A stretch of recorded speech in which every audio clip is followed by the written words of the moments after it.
శుక్లాంబరధరం విష్ణుం శశివర్ణం చతుర్భుజం ప్రసన్నవదనం ధ్యాయేత్ సర్వవిఘ్నోపశాంతయే. భగవంతుడు పలికెను, సత్యము నాశరహితము 18 విధములుగా ఉండు పరమపరము పదము స్మరించు. అది విని అతడు ఉత్తర దిక్కునకు వెళ్ళి జ్ఞాననేత్రంతో పరబ్రహ్మను చేరెను. అనంతరం బ్రహ్మ భూమి అని 2 వాణ్ణి సంకల్పంతో సృష్టించెను.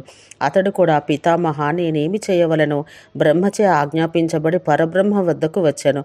బ్రహ్మ సంబంధమైన అమృతరసమును అనుభవించి పరమస్థానం పొందెను. 2వ కుమారుడు కూడా వెళ్ళగా మోక్షం నందు ఆసక్తి కలిగిన సువహ అను కుమారుని సృష్టించెను. అతడు కూడా పూర్వుల మార్గాన్ని అనుసరించెను. ఈ విధంగా 3 పుత్రులు బ్రహ్మకు భక్తులయ్యిరి.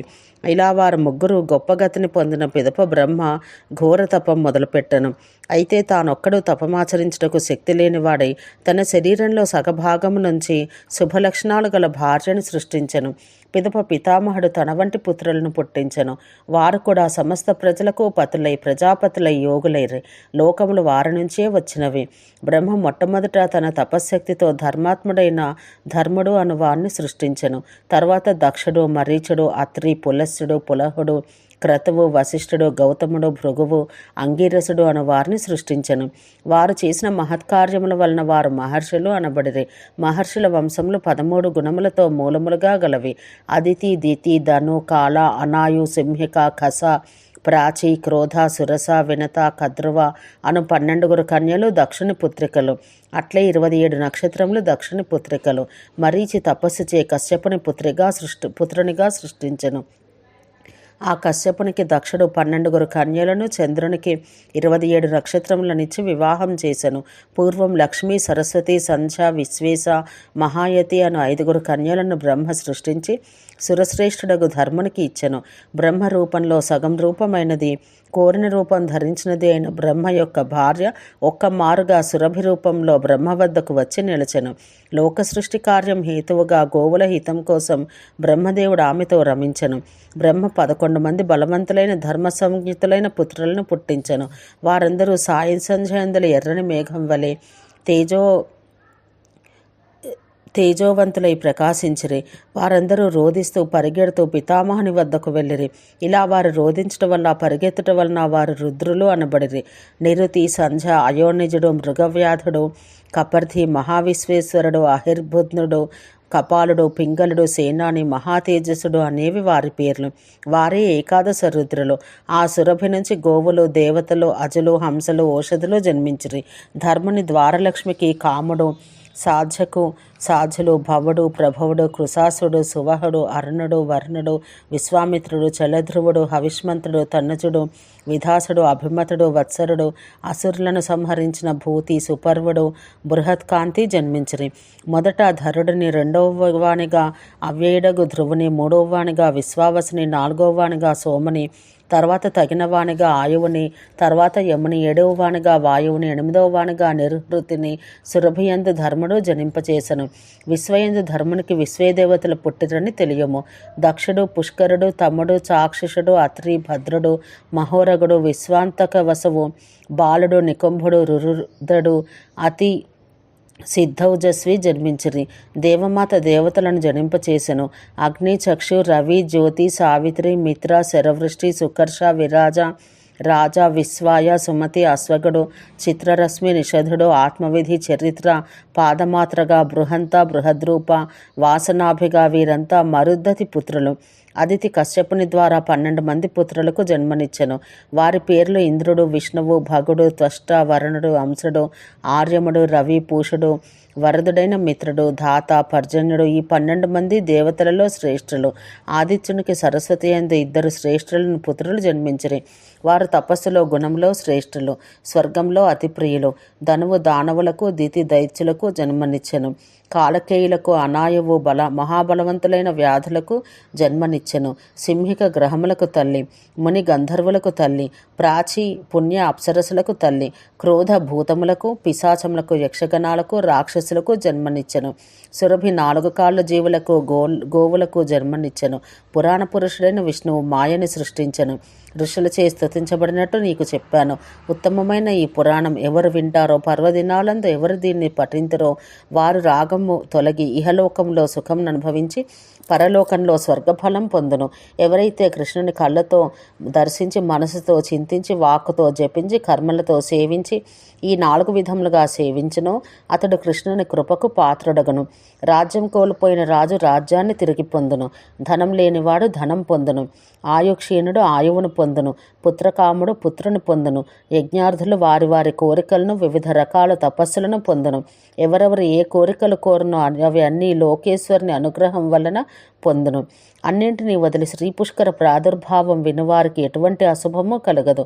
వ్యాసశృతి నిదర్శనం చే మహాత్ముడకు విష్ణుమూర్తి ప్రాదుర్భావముగు ఈ పుష్కరమును అనుదాన్ని నీకు చెప్పితిని. విష్ణువుకు విష్ణుత్వము, విష్ణువనియు కృతయుగమున హరిత్వము, హరి అనియు దేవతలైందు వైకుంఠత్వము, వైకుంఠుడనియు మానవులైందు కృష్ణుడనియు నీకు చెప్పెదను. సర్వలోకహితుడైన ఆ స్వామి యొక్క లీలలో అర్థం చేసుకొనుట సులభం కాదు. అతి గంభీరమైనవి. పూర్వం కలిగినది, భవిష్యత్తులో జరుగుతున్నది అయిన వృత్తాంతం నీకు చెప్పెదను. భగవంతుడు వ్యక్తుడు, అవ్యక్తుడు, అనంతాత్ముడు, ప్రభువు, అవ్యయుడు నారాయణుడే. ఈ నారాయణుడే సనాతనుడైన హరి. బ్రహ్మ, వాయువు, సోముడు, ధర్ముడు, శక్రుడు, బృహస్పతి అతడే.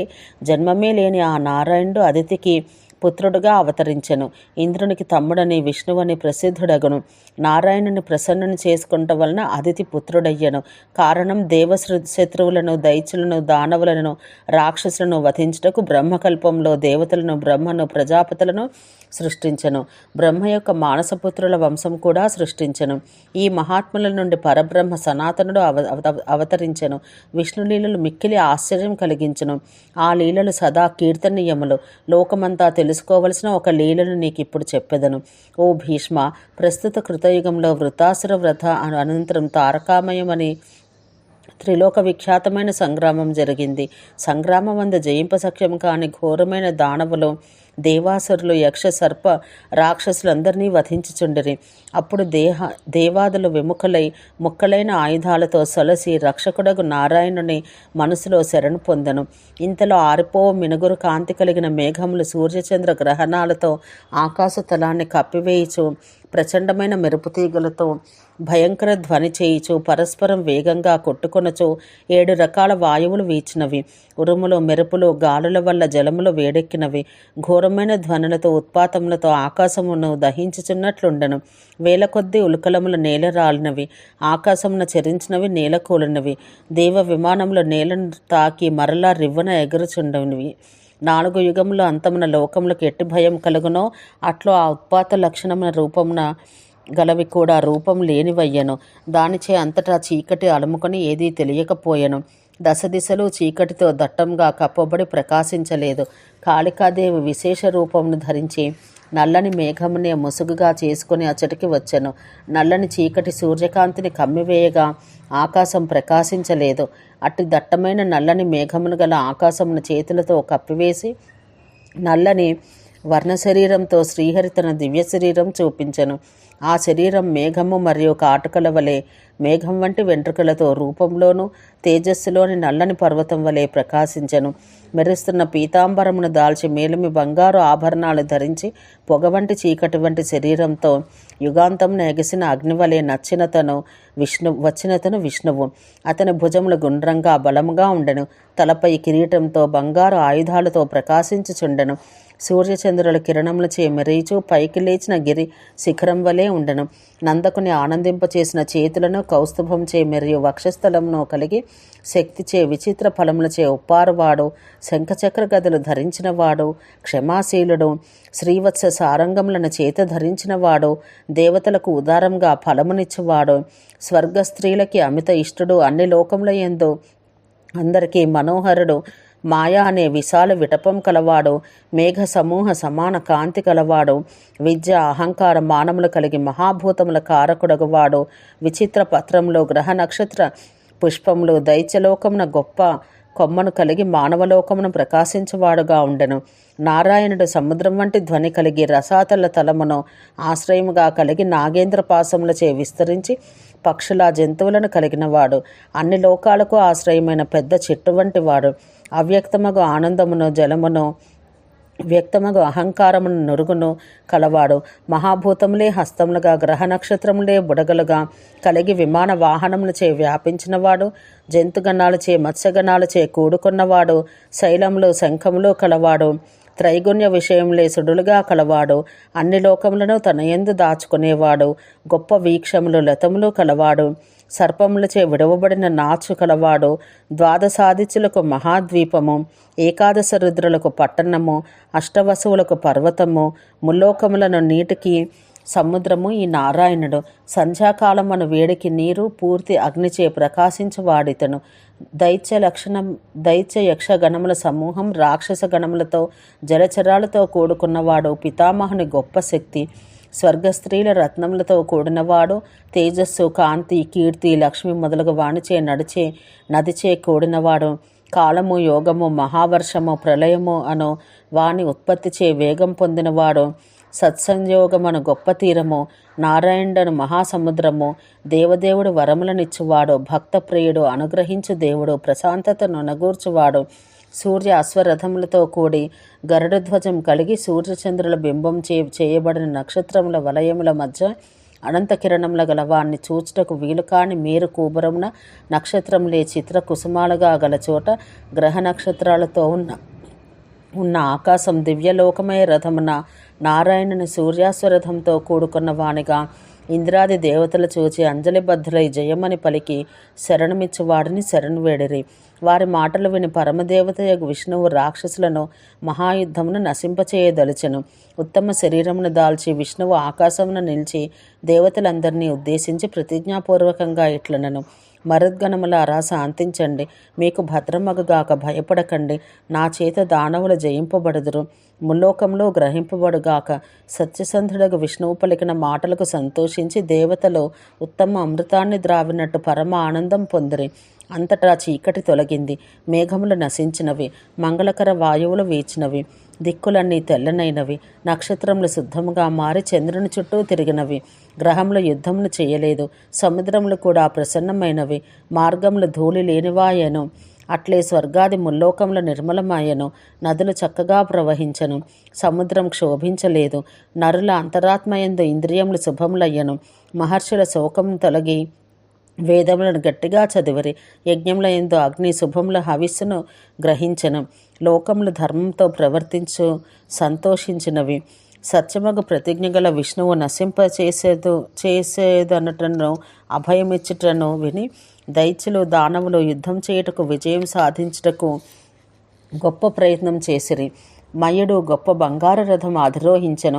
అది 1200 మూరల పొడవు కలిగినది, 4 చక్రాలతో విశాలమైనది, అనేక మహాయుధాలు కలిగినది, చిరుగంటల ధ్వని కలిగి పక్షి సంఘాలతో విరాజిల్లునది, దివ్యాస్త్ర శస్త్రములతో అందమైన మేఘం వలె నిన్నదించినది, చక్కని ఇరుసు ముందు భాగము కలిగి ఆకాశం వలె ఉన్నది, గదా పరిఘలు కలిగి మూర్తీభవించిన సముద్రం వలె ఉన్నది, బంగారు కేయూర వలయాలు కలిగి చంద్రమండల వంటి కాడి కలది, పతాకములు ధ్వజములు కలిగి సూర్యునితోనూ మందర పర్వతం వలె ఉన్నది.